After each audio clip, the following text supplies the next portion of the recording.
how do you read the media reporting that there's been now multiple conversations too between Vladimir Putin and Donald Trump since last week's result? I mean, if the US does wind out of Ukraine, Michael, are the European nations going to step up and fill the void? Well, it's very interesting, isn't it, that Donald Trump's had multiple conversations with Putin, but only one short conversation with Ukraine's leader, Zelensky. The Europeans cannot fill the American gap on supporting Ukraine with military supplies. That's why Biden is rushing things that he should have given to Ukraine much earlier into Ukraine now before his term ends. But it looks to me like Trump wants two deals. He wants the Israel deal, which re-energizes the Abraham Accords and brings Saudi Arabia into a close relationship with Israel. That's what he wants in the Middle East. In Ukraine, he wants the war to end, but on terms that look like they will favour Putin more than Zelensky.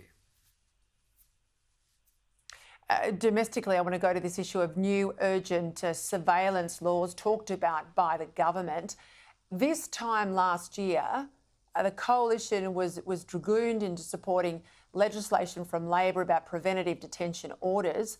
Well, 12 months on, not one order has been lodged by the government.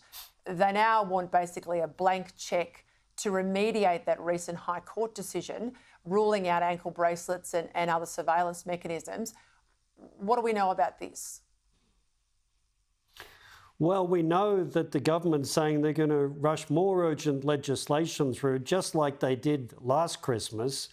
But really, anyone in the parliament who gives this government a blank cheque to deal with another High Court decision showing they've failed with what they planned to do last time has got to be a victim of that saying the definition of stupidity is to keep doing the same thing and expecting a different result.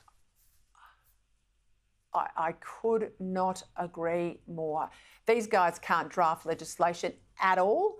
Everything they've put through with all the resources of government, Michael, as you know, has been found wanting. It's had multiple amendments, not just in the Senate, but on the floor of the House. That stuff really rarely ever happens, and it tells me they've got great problems, not just in the drafting office, but back in the department, as we can see, that fixation on bloody flags behind the officials. I'll leave it there. I'll get too cranky.